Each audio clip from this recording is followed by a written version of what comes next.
Boker Tov, Shem Hashem, Naaseh Venatzliach, en ce jeudi 15 du mois de juin, 26 du mois de Sivan, Chaim Tovim, Ul Shalom, Be'atzlacha Rabba, Yiratzon, que par le mérite de tous nos tzadikim. Il y a beaucoup de Hilulot aujourd'hui, beaucoup de Hilulot, Bezrat Hashem, de grandes tzadikim. Comment il s'appelle? Rabbi Yonatan Ben Uziel, surtout avec Yonatan Ben Uziel, il n'y a pas que lui, il y a beaucoup d'autres. C'était hier. Aval ze gam efshar lagid. On peut quand même le dire. Yagan alechem lahim tovim u'shalom be'atzlacha rabba. Amen ve amen. Donc on commence ce premier shiur acheté par Dominique Salama pour la refoua shlema be'ezrat Hashem de sa merveilleuse maman Gilou Yakot Bat Saada. Hein, quand c'est G-I, c'est Gilou ou c'est Gilou? Comment vous le dites? G-I. Alors Gilou. Ok, je préférais demander. Bezrat Hashem, refoua shlema, refoua tanefesh, refoua tagouf, metorch ar bene Israël. Ensuite, il y aura aussi un cours pour la refoua shlema de Myriam Léa Bat Nathalie Rachel. Hein? Qu'est-ce qu'il y a? T'as 18 ans de mariage aujourd'hui? Le mec a compris toutes mes condoléances.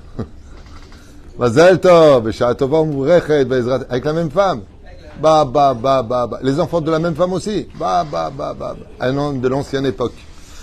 Aujourd'hui, le mec qui n'a pas divorcé, qui n'a pas 3 enfants de 3 femmes différentes, il n'est pas à la mode. S'il ne fume pas des joints, il n'est pas à la mode. Et s'il n'est pas immoral, il n'est pas à la mode. Donc d'avoir des gens qui sont moraux, Chazak ou Baruch. Foua shlema ahlama meira be'ezrat Hashem barach. Morat imi sarat ala bat Efrat Miriam ila ben Esther, Chaya Ruchama Esther, bat Rivka ben Simon, Jean-Luc Shomo ben Zeira Meir ben Ruth Sofan, Sarah bat Sassia et leurs enfants, Joël, Myriam bat Sarah, Nancy Rachel, bat Silvat Gezala, Chaya bat Sarah, Mazal Tov Evelyn bat Alish, Mishpacha ben Shabbat Lori Sarah bat Chana Vivian, Nathan ben Serach Cohen, Evelyn, Rebecca, Rivka bat Sarah Zarhi, וללף אלפי הבדלים לנשמת כל מתי ישראל, בכללם ז'יזל בת ציפורה, אליאן ססבת חנינה, אסתר בת מרים, épouse Joël Cohen, Salmon, Fresh, Ben Fortuné, Patricia, Arlet, Bat Zeira, Sonia, René, Bat Suzanne, Shoshana, Bet Krief, Roi Hashem, Tenachenam, Began, Aiden, Elion, et bien entendu une grande réussite pour vous tous, Bracha, Rebacha, Ba'atzlacha, Bechol, Maaseh-Dechem. Et on commence ce premier shiur d'une série, à mon avis, de 5 cours, qui me tiennent à cœur. Par rapport à mes rendez-vous, je vois que vraiment c'est des sujets d'actualité et qui sont marqués dans la Torah. Parce que moi, je ne sais pas parler d'autre chose que de Torah, même si je parle de travail ou je parle de quoi que ce soit. Tout est relié à la Torah à mes yeux. Il n'y a pas besoin d'être forcément dans le Shulchan Aruch pour parler de Torah. La Torah se trouve vraiment partout. Il y a un point qui est très surprenant qu'on retrouve chez le Ramchal, dans son livre Derech Hashem, et dans beaucoup d'autres points encore, c'est que le monde a été créé par amour pour Dieu, pour donner, pour le bien, pour le bonheur. Et pourtant, la conséquence d'ailleurs de cela, c'est que la traduction de Dieu, on l'appelle le bon Dieu. C'est là. Et quand on voit la vie, quand on lève les yeux, il y a beaucoup de gens qui sont, pratiquement tous, avec un fardeau de souffrance à des échelles différentes. C'est-à-dire qu'il y en a que financièrement ça va, mais la santé ça va pas. Il y en a la santé ça va, et l'argent ça va, mais le shlom bayit ça va pas. La vie du couple ça va pas. Il y en a pour qui l'amour est au rendez-vous, mais les enfants, ça va pas du tout, ils créent des soucis incommensurables. Il y en a qui ont tout, qui n'ont pas d'oseille, qui sont pas encore mariés, qui n'ont pas de situation, il y en a même qui sont nés les pauvres Marocains, imaginez. Très dur. Il a dit c'est pas marrant le Marocain à côté, ça te dit. Bekitsour, et tu as bien raison, il n'y a aucun problème d'être Marocain, bien au contraire. D'origine marocain, parce qu'on est hébreux, nous. Mais la reine, chacun, à des degrés différents, rencontre des problèmes de santé avec un illogisme total au niveau de l'intellect humain. Prenons un exemple. Une personne a travaillé toute sa vie. Il a déjà dû grandir. Vous vous rendez compte que la venue au monde est déjà une souffrance, à un tel point que la Gemara nous dit Ha'adam la'amol yulad.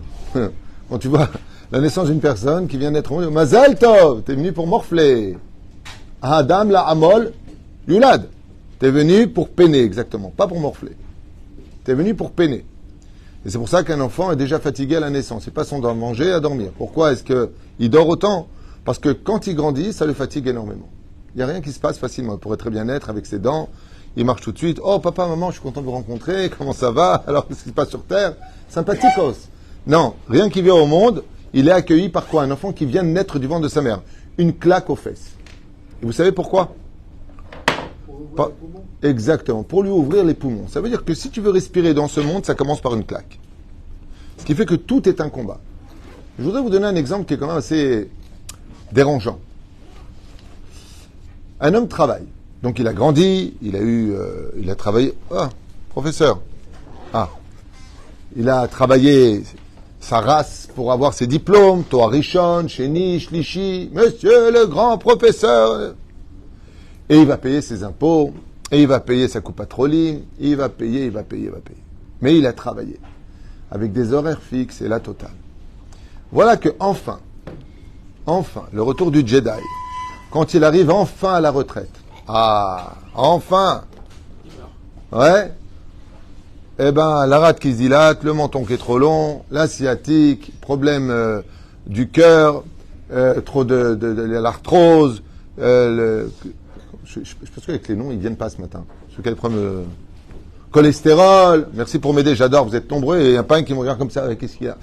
Problème de vue, problème d'oreille, il n'entend plus rien, ça veut dire, j'ai pas compris. Comme mon beau-frère, que Dieu repose son âme, il arrive à la retraite, et il part. Comme on a eu ici notre ami qui a prié avec nous pendant plus de 13 ans, le jour de sa retraite, hein, il fait la veille, Messiba, une grande fête. Il sert 40 ans dans l'armée d'Israël. Il fait une grande fête. Tzaddik, extraordinaire. Je me rappelle de lui. Hein? Il est mort le lendemain d'une crise cardiaque. C'est le jour où il sort à la retraite, après avoir donné de sa vie dans un travail fidèle, prié, la totale, il meurt. À quoi ça ressemble? À quoi ça ressemble? C'est comme quelqu'un qui va construire une très grande tour. Il va mettre des années à la construire, cette tour. La tour est finie, les fenêtres, les portes, tout est en marbre, tout est magnifique. Il a réussi sa vie. Il met juste l'antenne sur le toit de la tour. Et dès qu'il fixe l'antenne, tout s'effondre. Az lema bata. Lema bata. Quoi, tout ça pour ça? Tout ça pour ça? Vous savez que d'ailleurs, un des points qui déstabilise les caisses de la retraite, c'est que les gens vivent plus longtemps. Ah, c'est un problème. Parce que les gens espéraient que, bon, tu as 2-3 ans de retraite, et casse-toi, ça y est. Non. Les gens aujourd'hui vivent plus longtemps, le système médical est plus au rendez-vous qu'avant. Les gens font plus attention. Il y a de plus en plus de gens qui font du sport, qui font attention à ce qu'ils mangent. Les sujets aujourd'hui ne sont plus tabous, donc l'obésité est mise sur la table.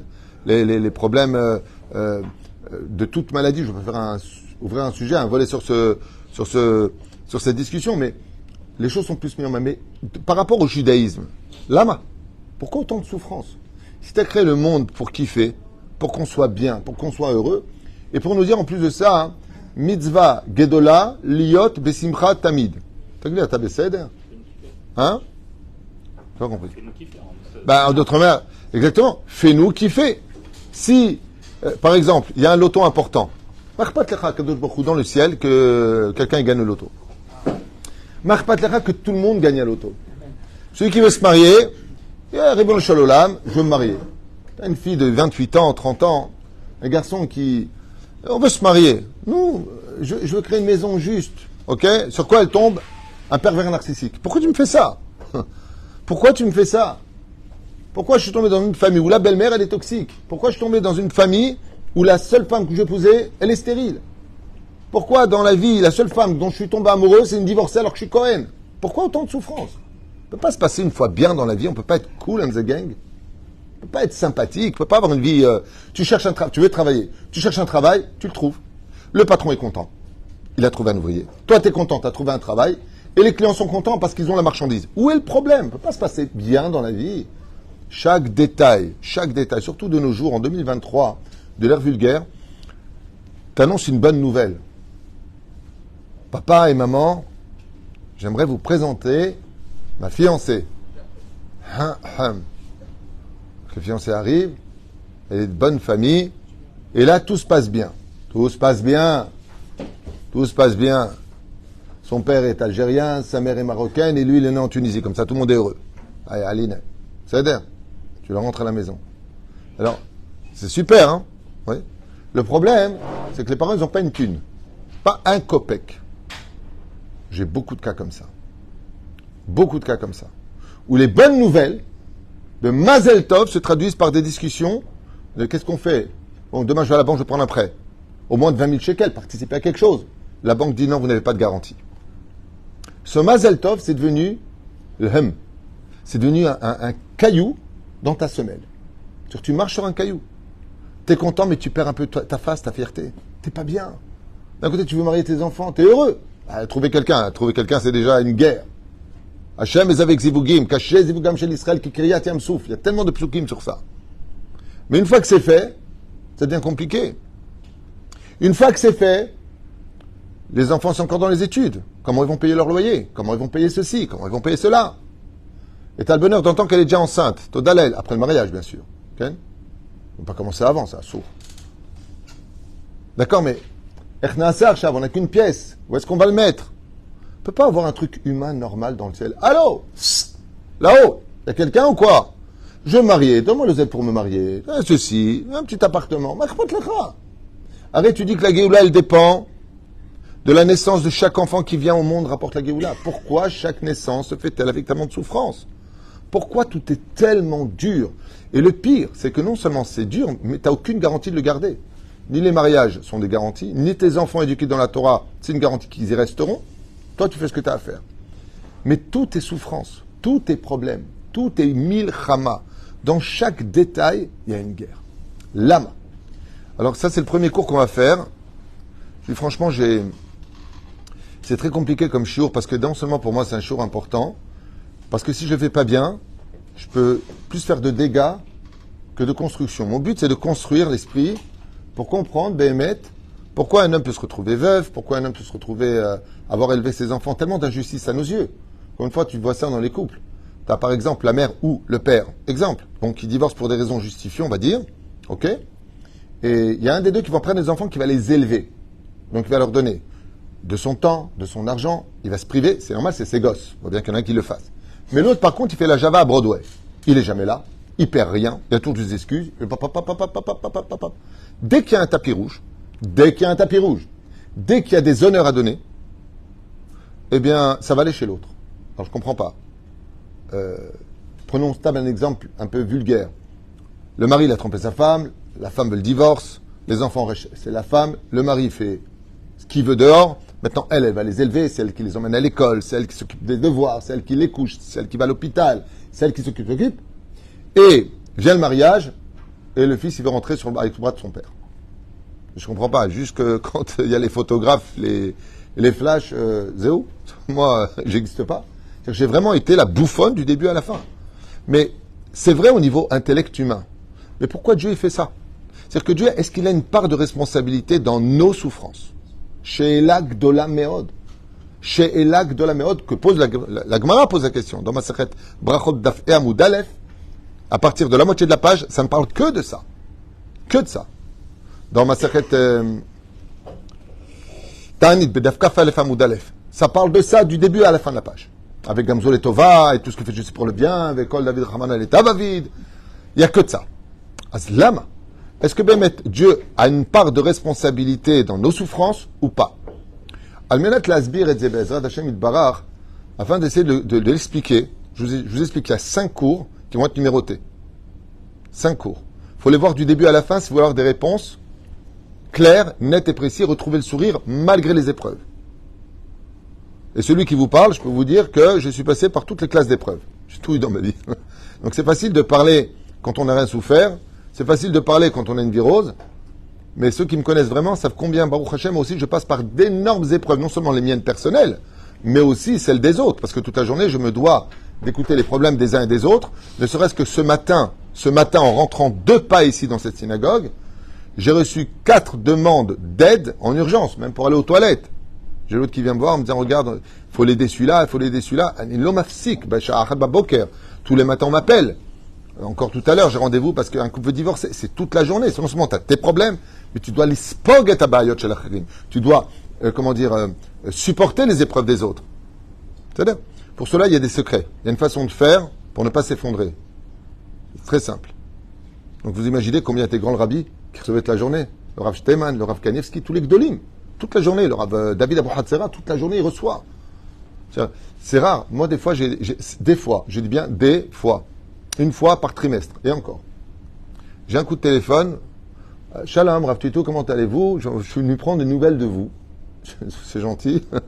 Mais je voulais surtout vous dire que tout va bien chez moi. Ça s'est arrangé avec ma femme. J'ai trouvé un travail. Voilà.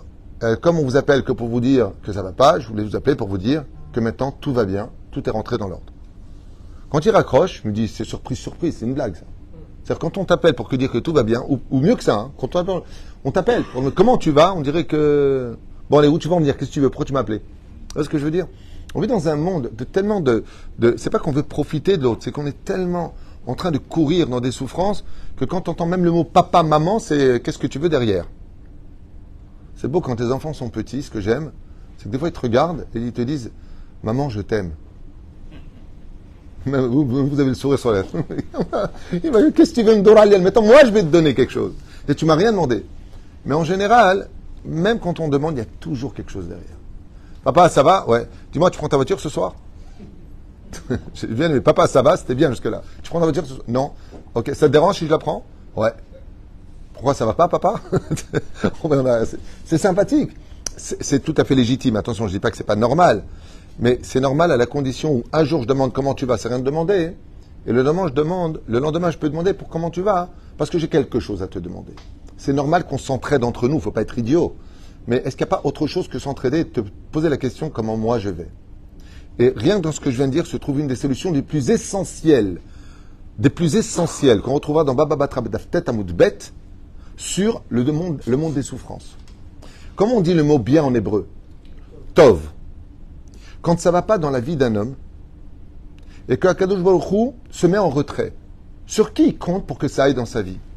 La Gemara dans Baba Batra Daftet Amud Bet nous dit Gadol Tzedaka Shemekamet Shesh Mitzvot. Ça veut dire grande est la Tzedaka, car tu fais 6 anges quand tu fais l'action.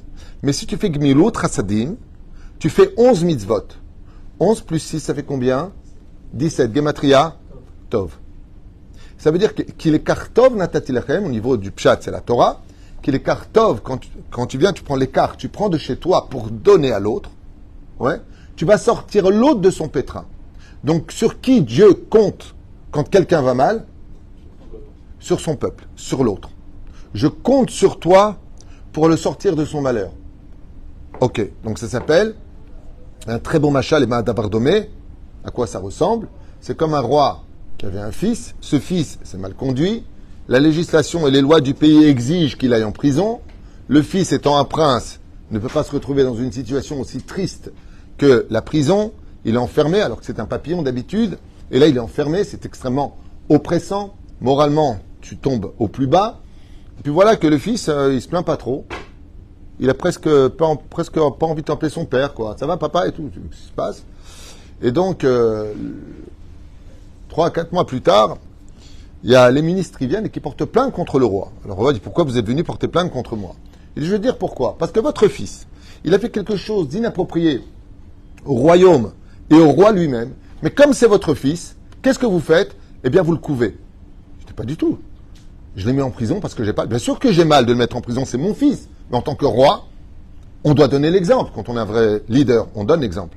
On ne dit pas, allez-y. On dit, en avant, avec moi. Alors il dit, ben écoutez, moi je viens, dit le ministre au roi, moi je veux bien aller dans sa prison. Hein.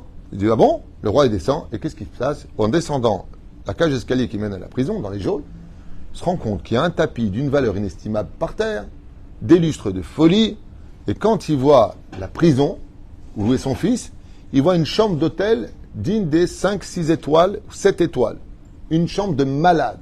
Plasma, fauteuil en cuir, un truc de ouf. T'as pas envie de sortir tellement t'es bien.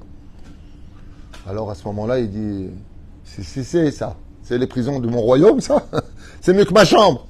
Mais qui a fait ça? À ce moment-là, il y a le conseiller du roi qui arrive et qui dit, c'est moi.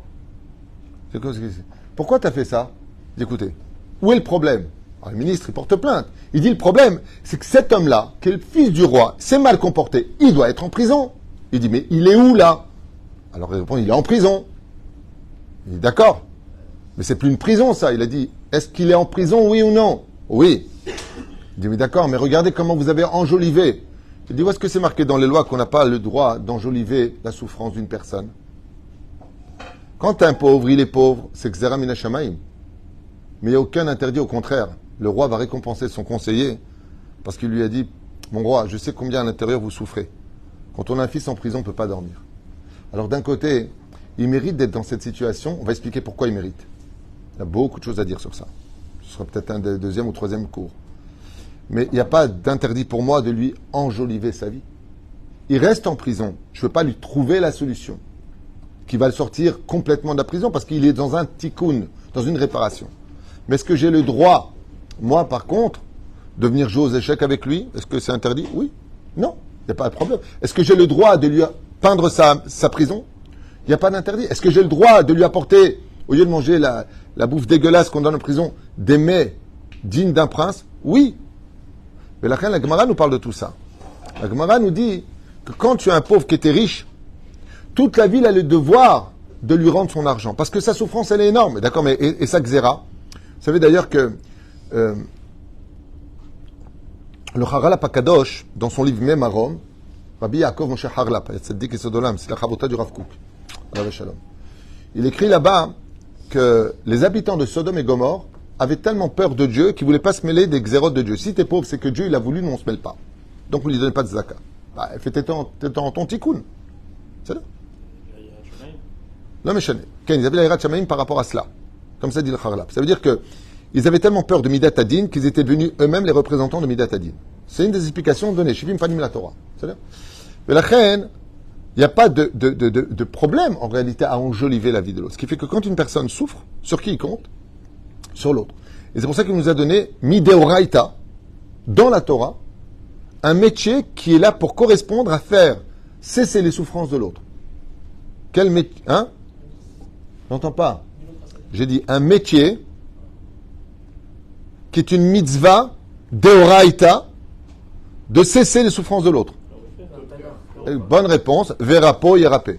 Le fi halacha assourd de vivre dans une ville où il n'y a pas de docteur. Quel est le rôle du docteur? D'alléger tes souffrances. Donc si maintenant je reviens en arrière, si la souffrance est une fatalité et que dans ma souffrance je viens un tikkun, pourquoi je vais chez le médecin? Morfle. Tu vas régler tes dettes plus vite. En d'autres termes. Mais il y a une mitzvah d'aller chez le médecin. Et si tu ne prends pas tes médicaments et que tu souffres et qu'à cause de ça tu as fait bitul Torah, tu rendras des comptes devant Dieu de ce que tu as fait. Pire. Et si tu en meurs parce que tu ne t'es pas soigné, tu es considéré comme un pseudo-suicidé dans le ciel. Pourquoi? Parce que tu n'as pas fait ce qu'il fallait faire. En d'autres termes, vous avez compris que Verapo Yerapé, c'est-à-dire à Kajourou, il te dit, quand on vient te voir pour te demander de l'aide, il ne dit pas va au kotel. Parce que Dieu, il comptait sur toi pour être le kotel de ce monsieur. À Kajourou, il comptait sur ta parole à toi, par exemple, quelqu'un vient te voir, il n'est pas bien, et toi, tu lui dis, écoute, ça va s'arranger. Si tu te barrasses de lui.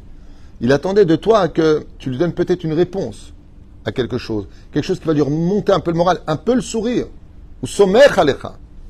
En d'autres termes, le créateur du monde compte sur des vrais représentants pour alléger la vie de l'autre. Donc ça, c'est ce qu'on comprend sur le domaine de comment cesser les souffrances. Mais on n'a toujours pas répondu pourquoi. Pourquoi on souffre autant? Je vais expliquer un deuxième machal, une deuxième métaphore avec l'aide d'Hachem pour illustrer ça pour ce premier shiur. Et je vous conseille vivement de regarder le numéro 2, numéro 3. Dvarim niflaim et nisgavim, qui vous feront comprendre comment surmonter vraiment les épreuves. Parce que c'est très facile de dire va bien et souris dans la vie quand une personne est à la rue, quand une personne est très malade, quand une personne souffre, quand une personne vient de donner le guet à une femme qu'il aime plus que tout au monde. C'est facile de dire va bien. Je ne vais pas bien, Nekuda. On ne peut pas jouer avec les sentiments, on ne peut pas jouer avec les douleurs du cœur. Par contre, on peut les contourner. Et ça, c'est ce qu'on verra par la suite. Non, c'est ce qu'on verra par la suite. La Torah, c'est le plus beau cadeau qu'on ait reçu dans notre vie. Aucune et aucun plaisir, richesse, bien-être ne peut être plus fort que la Torah. Al-Ze Nehemar, qu'il est kartov natati lachem, torati al ta'azovu. Faudrait être fou. Le rabbi, il avait l'habitude de dire, Plusieurs vidéos comme ça que j'ai beaucoup aimé. Un juif qui n'est pas dans la Torah, c'est une neshama qui est restée malade. J'adore ce côté chassidout, de ne pas traiter les gens de chilonim, de mauvais. Il est malade. Il est en convalescence. En espérant, un homme qui fait tchouva, c'est un homme qui passe en convalescence. Quand il est dans la Torah, les mitzvot, il commence à être shomer Shabbat, il commence à être bari. C'est pour ça que le monde est à l'envers. Je vais raconter une fois. Je posais la question à quelqu'un, je lui dis, moi, t'es shomer Shabbat? Il m'a dit non, je suis normal. Je me suis arrêté un instant, je lui ai dit, toi, t'es normal. Alors moi, je suis quoi? Je suis extraterrestre. C'est quoi, je suis normal? Non. De ne pas être shomer Shabbat, c'est ne pas être normal. D'être shomer Shabbat pour un juif, c'est ça la normalité du juif. Les Shamrou, Béné, Israël. Si t'es Israël, t'es israélite. Les Shamrou, Béné, Israël. Et à Shabbat. C'est ça la normalité. De ne pas être shomer Shabbat, c'est une situation anormale. Darim Brourim. Zamad Avardomé, la Torah vient nous dire, j'ai créé le bien, j'ai créé le mal. J'ai créé la vie, j'ai créé la mort. C'est le livre de Devarim. Okay? Ou Bacharta Bachaim. Excellente réponse. Je te demande de choisir la vie. Donc, Akadosh Baruch Hu nous met des chemins sur nos vies. On a des chemins. Im bechukotai telechu, vet mizotav tishmeru, va sitem otam. Si tu suis mes préceptes et mes mitzvot et que tu fais ce que je te demande de faire, yetov. Excuse-moi, je connais plein de gens qui sont shomer mitzvot, ils sont shomer Shabbat, et qu'est-ce qui morfle? Anilo mevin. Si vous regardez bien, il faut étudier bien la Torah. Im bechukotai telechu. Vous allez. Est-ce que c'est du singulier ou du pluriel? Pluriel. Donc de là, on comprend déjà, quand on veut vraiment étudier la Torah, que c'est pas la peine de dire, voilà, toi, maman, t'as le kissouille, t'as la jupe, t'es sniout, tu fais du bien. Voilà, papa, il se lève tous les matins à la prière. Vous morflez. Oui. Parce que les conditions, pour ça, il faut rentrer un peu dans la Kabbale, comprendre très profondément le pourquoi des choses. Les conditions qu'on aille vraiment bien avec les résultats de la Torah, c'est à l'échelle nationale qu'elle se passe. Les Madavardomé, c'est comme, tu as des rameurs dans un énorme bateau qui rame, et puis tu as des abrutis qui font des trous avec leur couteau sous leur siège. Tu as beau ramer, qu'est-ce qui se passe avec la barque? Ben, elle coule pour qui? Pour tout le monde. C'est ce que dit la Gemara. Kol Am Israël Arevim Zé Lazé. C'est-à-dire que quand toi, tu es shomer Shabbat et que l'autre ne l'est pas, toi non plus, en tant que juif, tu n'es pas vraiment encore shomer Shabbat parce que ton frère n'est pas encore shomer Shabbat. C'est pour ça que le Zohar Kadosh nous dit En Gadol Mizikou Yarabim. Il n'y a pas plus grand au monde, que celui qui rapproche les jours de la Torah. Tout le but, comme le dit Akadosh Baruch Hu à Moshe, descends car ton peuple a fauté. D'accord, mais moi j'ai pas fauté. Il lui dit descends. Parce que toi, sans eux, tu n'existes pas. Une tête sans corps, c'est plus une tête. C'est une tête de mort. Le lachen, en réalité, c'est l'ensemble des choses qui va calmer réellement et apporter le vrai bonheur. Alors, si d'un côté Dieu a créé le monde pour le bonheur et qu'on ne le trouve pas sur Terre, c'est qu'il y a un court-circuit qui s'est passé quelque part. Ce court-circuit-là, on va revenir un tout petit peu en arrière pour essayer de comprendre. Rappelons-nous de ce que la Torah nous enseigne. Nous sommes dans la Bible, premier chapitre, Dieu créa le ciel et la terre, et patati patata, sixième jour, il créa les Tunisiens, l'homme. C'est ça? Non, parce que je passe au courant, mais il y a deux sortes d'humains. Ceux qui sont nés tunisiens et ceux qui rêvent de l'être. Je sais que tu as les boules, mais c'est pas grave. Velachéen, il a créé l'homme. Je te pose la question, toi qui te maries dans combien de jours? Dans 5 jours, tu te maries. Aline, à la grite. Ouais, 5 jours. J'aimerais. Tunisien aussi? Elle n'est pas tunisienne, elle? Ashkenaz. Que le Seigneur soit avec toi. Tu ne vas pas grossir, je te le dis. Soupalo, patalo. Je ne sais pas quel est Ashkenaz. Je connais ton épouse, Bezrat Hashem. Racha Batzlacha. Elle va faire 7 fois le tour de toi, là. Ouais. Alors, je te raconte, j'ai fait une choupa. Et la Kala, elle est venue avec une traîne. À mon avis, elle faisait au moins 7 mètres. Mais c'est pas une blague, hein. Et elle a fait le tour du Khatan 7 fois, comme si t'as ta Rizal avec les bougies. Et non, elle a fait le problème, c'est qu'elle est arrivée au 7e tour, on voyait plus le Khatan. C'est-à-dire le truc, il a carrément enfermé à l'intérieur et elle a dû faire 7 tours à l'envers pour libérer le Khatan. C'était très sympathique, ça a mis 3 heures, j'ai failli les tuer. Et donc, et tu vas lire la lettre du Rabbi à la totale. Bezrat Hashem. Et après, je reviens avec le talit. Tu reviens avec le talit. Et tu vas habiter à 717 aussi. Fait mal. Et tu vas donner $1 à tout le monde dans la salle. Alors, va jusqu'au bout. Elle est boule, hein. Quand on va faire le rabbi, on va jusqu'au bout de Tzadik. Tov. En tout cas, Sruta Rabbi, c'est quoi Rabbi? Rosh Bene Israël, c'est des initiales. Et la reine Be'ezrat Hashem Barach, quand l'homme a été créé, il a créé au Gan Eden. Donc on voit que dans la volonté divine, l'homme a été déposé au Gan Eden. Un endroit de jouissance, de bonheur, de lumière. Il n'y avait pas de souci, pas de maladie, pas de vieillesse, pas de problème. Donc est-ce que Dieu il a tenu sa parole? J'ai créé le monde pour le faire du bien. Regardez bien dans la création du monde. Oui. Qu'est-ce qui va maintenant créer le court-circuit? La faute originelle. Donc il y a eu ce qu'on appelle sauter minaderech, chet. Et à cause de cela, Vaigaresh Elohim, Hachem Elohim, Dieu va renvoyer Adam et Ève du Gan Eden. Il va les renvoyer. Pourquoi est-ce qu'il va les renvoyer? Du monde de la lumière au monde de l'obscurité. Dans l'obscurité, le problème qu'on a, c'est qu'on n'y voit rien. Quelle est la problématique réelle de nos souffrances? C'est qu'on ne voit pas quelle est la solution à notre problème dans l'instant T, et on ne voit pas où on pose les pieds. Je vous donne un exemple. Si vous rentrez dans une pièce énorme, un hangar, rempli de caisses avec des clous, avec des râteaux, avec des choses dangereuses sur le chemin, mais qu'il y a de la lumière. Quand vous avancez, vous avez peur ou pas? Pourquoi non? Parce que vous savez où poser les pieds. Vous savez où est le bout de votre chemin. Vous voyez tout. Donc il n'y a pas de problème. Fais attention. Il y a un chemin. Psst, psst, psst, psst, tu le prends. Et tu arrives à bon port. Le problème est réglé. Reprenons la même image. Nous sommes dans un hangar. Il y a des caisses partout, des clous, des machins, des bidules et des chouettes. OK? Maintenant, c'est l'obscurité totale. Comment tu avances dans la vie? Comment tu avances dans ce hangar? Tu avances délicatement.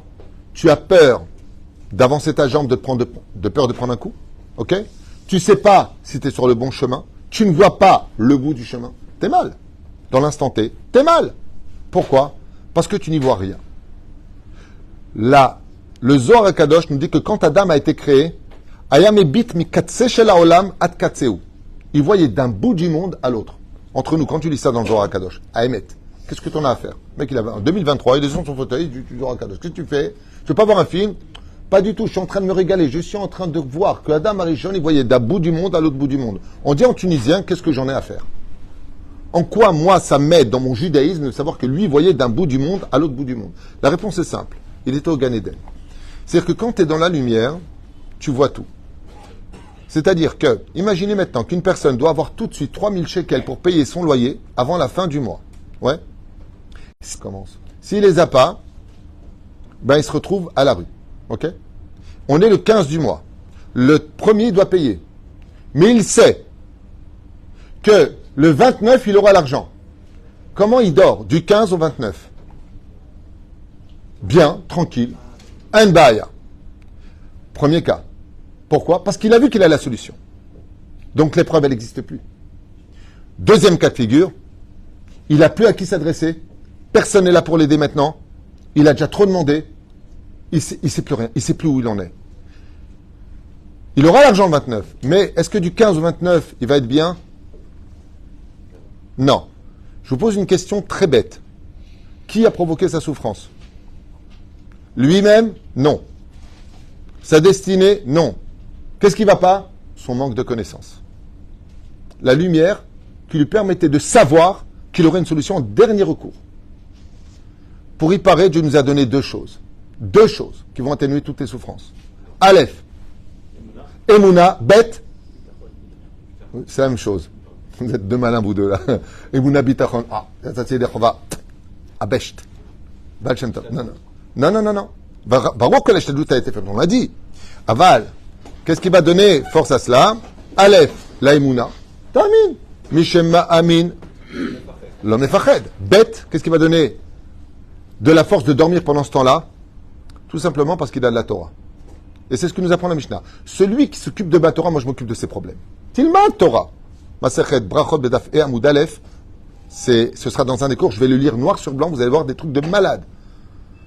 Pourquoi? Comment on dit la Torah dans la conscience? Comment s'appelle d'abord la conscience de l'hébreu? L'araméen, on n'a pas le temps. L'araméen, c'est la langue qui représente la conscience dans la Kabbale de l'hébreu. C'est pour ça que quand ils ont vu la manne, qu'est-ce qu'ils ont dit? Ils n'ont pas dit mazé, ils ont dit man ou. Man, c'est de l'araméen. Ok? Maintenant, comment on dit Torah en araméen? Oraita. Oraita, ça veut dire quoi? Lumière. Bonne réponse. Ça veut dire que si j'ai de la Emouna et que j'ai de la Torah, j'ai de la lumière jusqu'au 29 du mois. C'est un exemple que je donne. Et donc, je sais que Dieu va me donner une solution. C'est impossible qu'il me laisse tomber puisqu'il est au courant de mon problème. Alors, ma doute, c'est de prier. C'est d'appeler un copain. C'est de m'emprunter, de trouver une solution. Je veux le faire. Aval que, chasve shalom, un seul moment de ma nuit, je vais être inquiet. Mais même pas en rêve, je vais être inquiet. Lama. Parce que j'ai de la Emouna et j'ai de la Torah. Ce qui fait que la Torah va nous donner une perspective extraordinaire. Laquelle? Celle que d'entendre que ta femme est l'enceinte de ton 8e enfant et que tu n'as même pas un lit où le mettre. Echani assez. Eh bien, c'est un copain qui m'a raconté que ça lui est arrivé. Il est parti à la Revacha. Et la Revacha, ils sont obligés de lui donner un appartement. Pourquoi? Parce qu'avec 8 enfants, ça lui manquait un enfant pour qu'il passe à quelque chose de moins cher et beaucoup plus grand. Ça veut dire que tant que c'était possible, ben ça restait là-bas compressé. Mais tant que c'est impossible, Natoum la Miotertov. Et plus que ça encore. Vous voulez entendre la suite? C'est que j'ai eu le bonheur de rencontrer ces gens et j'ai même envoyé quelqu'un leur refaire la cuisine. Ils sont comme des fous. Un enfant nous a porté la baracha. Normalement, dans la logique des choses, cet enfant-là, c'est un enfant de trop. Où est-ce qu'on va le mettre? Comment on va le nourrir? Bidjouk. Tu as eu la Emouna, tu avais la Torah à Kol Beseder. Alors pour illustrer ça, je finirai pour ce premier shiur avec un machal et Madavardomé. À quoi ça ressemble? Un roi avait un fils. Ce roi-là, attention, c'est une énigme. J'ai déjà cité dans plusieurs cours, mais là, il est en rapport avec notre situation au Bézéan et Messayem. Avec ça, je finis. Un roi, il avait un palais, mais extraordinaire. Mamash, tout ce que tu pourrais ne pas imaginer était déjà dedans. Alors imagine le reste. Seulement voilà. Le roi a dû s'absenter. Il a voulu laisser en cadeau à son fils tout son royaume. Des jardins à n'en plus finir, des milliers de pièces, la totale. Et il dit à son fils la chose suivante. Fais gaffe, c'est une énigme, le Khatan. Tu peux aller où tu veux, manger ce que tu veux, faire ce que tu veux. Tout le palais est à toi, sauf une chose. La porte qui se trouve au fond là-bas, c'est mes affaires à moi personnelles. Don't touch. N'ouvre jamais cette porte. Je l'ai fermée. Ne l'ouvre pas. Et je te préviens à l'avance. Là-bas, les escaliers descendent. Il y a des animaux nuisibles qui m'appartiennent. Don't touch. Ni tu les appelles, ni avec des incantations, ni avec le Ouija. Vous avez déjà compris de quoi je parle. Il y a des mondes parallèles. Ne te mêle pas de ça. C'est à moi. T'occupe pas. C'est mes trucs à moi personnels. Si tu ouvres cette porte, mon fils, et que tu as le malheur de descendre, des fois en appuyant sur le mur, en appuyant sur la marche, tu risques d'ouvrir une des cages. Un tigre peut sortir et te dévorer. Je t'en supplie, tout est à toi. Cette porte, je la ferme. Ne l'ouvre pas. Et voilà que le roi s'en va, et le fils visite, et qu'est-ce que c'est beau. Il est parti en Thaïlande, il est parti là-bas, il est parti. Puis à un moment, il regarde la porte. Et la porte, elle lui parle. Et confiance, crois en moi, que je puisse veiller sur toi. Et il décide d'ouvrir la porte. Qu'est-ce qui peut m'arriver? Qu'est-ce qu'il va faire? Et il ouvre la porte. Il prend un marteau et il casse. Il casse la serrure et il ouvre la porte. Et il voit des escaliers qui descendent, comme son père lui a dit. Il entend des bruits bizarres. Au début, il hésite un petit peu, il a un peu la conscience. Et puis il descend une marche et rien ne se passe. Donc tu vois, il n'y a rien. Il évite de toucher les murs. Puis à la fin, n'ayant peur de rien, il commence à appuyer sur les murs. 2 marches, 3 marches, 4 marches. Voilà qu'à la 6e marche, il entend un déclic, tac. Il y a un serpent qui sort du mur et qui le mord à la carotide. Il tombe et il meurt. J'ai une question à vous poser. Qui, dans le Cluedo, a tué Prince? Est-ce que c'est le serpent? Est-ce que c'est le roi? Est-ce que c'est le fils? Il s'est tué lui-même, dit Yitzhak. Et toi? Attends, c'est pas... Ah, le roi, qui a dit le roi? Toi, le roi. Il l'a mis dans la tête. Il l'a mis dans la tête. Daniel, qui a tué le fils? Cluedo. Ne prends pas. Le serpent. Voilà. Le serpent. Daniel. Lui-même. Lui-même. André. Non, il n'y a pas d'André. Benjamin. Alors lui, il ne prend pas de risque. Les 3. C'est la Suisse, ouais, c'est le pays neutre. Mais moi, je ne me mêle pas. Non, donne-moi un coupable. D'après toi, dans ta logique, qu'est-ce que vous dites? Le serpent. Il y a une femme qui dit ici, Sylvia, le serpent. C'est le serpent qui l'a tué. Manienne. Qui a tué le prince? Question bête. Il s'est tué lui-même. Et toi, qu'est-ce que tu dis? Le père. On a le père, le fils. C'est le bon Dieu qui l'a tué. Non, il est pas dans le Cluedo, lui. On l'a pas mis dans la liste. Donc toi, tu dis le roi. Alors, le roi, c'est Dieu. Le prince, c'est chacun de nous. Le palais, c'est la terre. Les interdits, c'est les escaliers, il ne faut pas descendre. Dieu nous dit, regarde, j'ai créé le bien, j'ai créé le mal. Là-bas, ne va pas. N'ouvre pas cette porte. Nous, qu'est-ce qu'on fait? On faute une fois, il ne se passe rien. Tu allumes le Shabbat, il ne se passe rien. Fume une cigarette le Shabbat. Moi, quand j'ai fait Tchouva, que j'ai lu dans le Shulchan Aruch Ashkenaz, si tu meurs, j'ai dit au revoir à ma mère. Je suis parti dans la chambre, j'ai mis une cigarette Shabbat. J'ai fumé, j'ai regardé le ciel, j'ai dit, je fume, je suis pas mort. Hein. C'est pas des choses bizarres. Donc, tu redescends une marche. Seulement, quand tu descends une marche, quand tu fais une avéra, tu crées un serpent. Tu crées un tigre. Tu crées un spectre dangereux qui va te faire payer le fait de avoir ouvert la cage. Chaque fois que tu fais un péché, tu ouvres une cage. Alors la réponse est évidente que celui qui a tué le prince, c'est lui-même, pas le serpent. Un serpent, tu rentres dans son nid, il te mord, c'est sa nature. Un démon, quand tu le crées, il n'est pas là pour te masser les pieds, il est là pour te casser les pieds. Donc c'est évident que ce n'est pas le serpent. C'est évident que ce n'est pas le roi. Le roi. Alors dans ce cas-là, votre enfant vous demande, tu peux prêter la voiture, papa? Qu'est-ce que tu vas lui dire? Fais attention, chas shalom, l'accident a lieu. C'est toi qui as tué ton fils? Non. C'est que ton fils t'apprend qu'il a roulé à 180 km/h dans un virage. C'est qui s'est tué? C'est lui-même. Tu lui as prêté. Tu lui as dit, fais attention. Toi, tu n'aurais jamais voulu. Tu aimes ton fils. Mon fils roule doucement. Fais attention. Le problème, il n'était pas chez toi, il est chez les autres. Mais lui, il veut rien entendre. Qui est le responsable? C'est lui-même, tout simplement. Donc, qui est le responsable de nos problèmes à nous? Nous-mêmes. Donc, quand on a un problème de souffrance, qui on devrait aller voir? Nous-mêmes. C'est pour premier shiur. Mais vous inquiétez pas, il y a des réponses à tout ça. Magnifique. Parce qu'on va dire, c'est trop facile de dire ça, vous vous trompez. Il y a des réponses magnifiques à tout cela et on les expliquera dans le deuxième shiur, Be'ezrat Hashem, pour ceux qui sont intéressés. Baruch Adonai Leolam. Amen.